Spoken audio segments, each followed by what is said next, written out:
Paul has come to this corner shop to demonstrate a scam that's losing unaware shopkeepers thousands of pounds a year.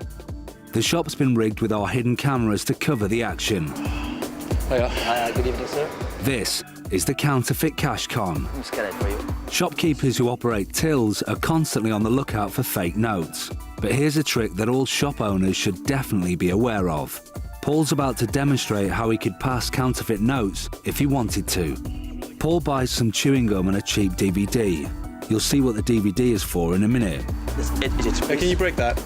Yes, sure. Sorry, it's too big, but... Paul pays the shopkeeper with a genuine £50 note. Now keep your eye on Paul's left hand. Did you see it? He slips some notes from his pocket under the DVD box. The shopkeeper gives Paul his change. It's 2 20s and some coins. Thank you very much. As he distracts the shopkeeper by dropping his change, Do you have any 10s as well?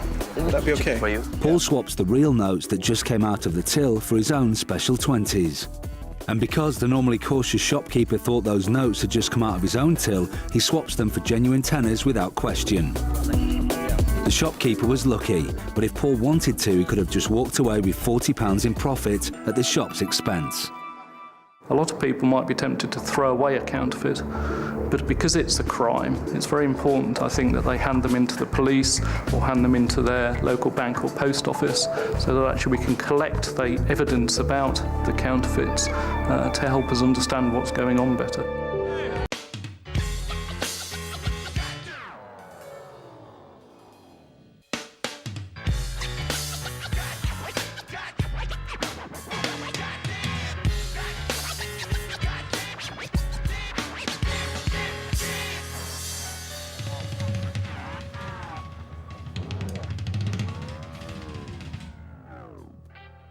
Well, pickpocketing has been around as long as pockets. It's one of the... Come on. It's all based on body language, body movement, and there's something quite balletic, it's like a dance. If you see a real expert at work, it's almost like watching magic, but it is theft, and if you've ever lost your wallet to a pickpocket, you'll know that as cool as it might be, it's a pretty nasty thing to happen to you. This next pickpocket scam has been reported to be on the rise in major UK cities. Watch out for it. It's the mustard dip. Keep your eye on this guy in the black coat. Oh, excuse me, mate. You seem to have stuff on the back of your thing just there. I'm sorry, I don't want to make it worse. It might be better if you just take your jacket off. Don't worry. I'll just take it in there. I don't know what it is. Yeah. It's all down the back, just It's there. all... I've got some more Just there. tissues you can... Sorry. It's all right. Okay. Bye. If you've got your money in your jacket pocket, for instance, and you haven't made a provision as to put it anywhere else, and you've got £2,000, for instance, in your jacket pocket and someone sprays something on your back, you look at them, you put your hand on your wallet and you keep walking. You don't stop for them. Too many times people go and sit in a cafe, put their bag over the back of the chair. You think you know it's there, but you can't see it and you can't feel it. That's not a very good position for anything that's valuable for you. Our next scam, the window tap. This pickpocket technique requires our 2 hustlers, Jess and Paul, to work in tandem. The target's a lone mark in a cafe, and Paul is sat just behind her. Jess is approaching on the street outside. She stops to get the mark's attention with a question. What time is? With the mark distracted, Paul lifts a bag and heads straight out the door.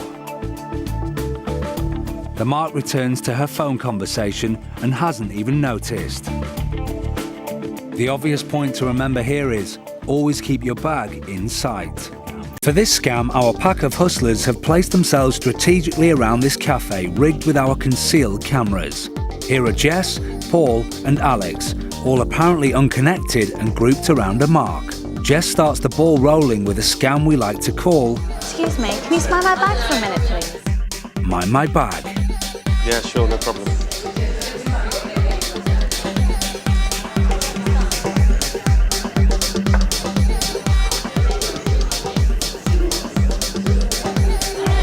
Excuse me, left your bag. Excuse me, mate. No? That was the girl sat at the table there. She asked Nice, me I thought it was hers. I'm sorry. All right. So, in case you missed it, here's a replay. With the mark getting Jess's bag back, Alex was able to grab the mark's laptop, hide it under his coat and pass right by the mark undetected. Returning to his seat, the mark spots he's missing something. It seems like such an easy scam to become a victim of, but how can it be avoided? Well, the best way is to use the clips provided in many of the cafes and pubs for clipping your bag into. They're often provided in these places now. The other way is to obviously keep it right on top of you so that it's in your vision all times. Paul, Jess and Alex are preparing for their version of one of the most profitable scams in the UK today, the black money blag. The black paper scam is a scam that's been played on real people. What you do is you convince the mark that by using a chemical or a special device, you can remove black ink from paper revealing genuine money, not counterfeit money, but cancelled real money. I don't care who you are, if somebody comes to you at the right time and you need money, once you're convinced and you buy into it, your money will be in their pockets before you know it. Our hustlers are at a car boot sale, one of the UK con artists' favourite places to look for marks. Our hidden cameras will pick up the action as they perform the black money blag. This is how to make money from the money they throw away at the English Mint. When they print it and they print too much, they send it to be burned, but they can't just send a van full of money, they have to cancel it first, and this is how to cancel it. They take it and they paint it completely black, just like that. They cover it with a thick layer of black paint, they wash it off, it comes off just like that, completely impossible to remove. Hold that up, have a look at that. It's a real bill, that's real money. This isn't counterfeit money, it's real money that's been cancelled and has been sent to be burned. Now, it just so happens that some friends of mine opened up the wrong van at the right time, and we got a whole bunch of this stuff. Would anybody give me £1 for this? Nobody, right? Nobody's stupid enough to give me you look stupid enough to give me a pound. Give me £1, just one. £1. £1. If you're not happy, I'll give it back to you. I get it back. If you're not happy. And if you're with her, you must be very, very happy. We have a solution here. Now, the idea of the ink, the reason they cancel it like that is because it's impossible to remove the ink from these bills unless you've got the right solution. And this really is the solution. They think it's completely insoluble, but if we apply this to the paper, it will take it off. Give me any one of those that you like. Just the one you want to keep. You paid £1 for this, okay? £1 for a black piece of paper. I want to show you exactly what you're going to do when you go home. Watch very carefully. That's your pound. That's the black piece of paper. I'm going to keep the pound because you're going to be very, very happy. All we have to do is take the black paper and put it on here. Now, you can actually just fill a bath with the right solution, put it in overnight, and all of the ink will come off. But if you have a roller like this is an ink roller just like the ones that they use in the printers, but it's been designed to be absorbent to this material. Now we have a little bit of the solution, put it on here like that. Smell it, smells like lemons, okay? It's not just lemon juice, I guarantee it. Now watch very carefully, if you print that off, it comes completely off and leaves you, a little bit wet, but it leaves you with a genuine £10 note. That's a real £10 note we're holding a minute ago. Now, I'm going to sell these 10 at a time to start with, but if you want any more, it's real simple. If you give it a rub, it'll come off already, just with the ink that's on there. If you don't want to use the roller, just put the solution in the bath, leave it overnight. You'll wake up to a fortune. Now, I can sell 10 at a time with the roller for £30. You also get a bottle of the solution. If you get more paper, you're going to need more solution. Now, for £30, you get the printer. You get the paper. Now, this is like real magic. I've got 2 weeks to get rid of this. Buy in now. How many have you got? I've got enough for everybody here. This guy here, you've got to give me some money. £30, you make 70, look at that, you made £70, you haven't even started yet. Just like that. Very good. Who else? What have you got? We got buyers. Well, you want one too, don't you? You've got your hand on your money. Do the smart thing. If this was just a magic trick, it would be worth every penny of £30, but this is the best magic trick of all. For £30, you make 100, and if you get more of the paper, you can just keep making money. Each time you print one, you make £9 profit. It is light, but don't let anybody know what's in there. That's another one. So, Paul's amazing demonstration managed to convince these guys to part with £30. But what exactly did they get for their money? Just a few bits of white paper sprayed with black paint, a cheap printer's roller, and a container of washing up liquid which smells of lemons. And by the time they've realised this, Paul will be long gone. So, how did Paul change his black paper into a real £10 note?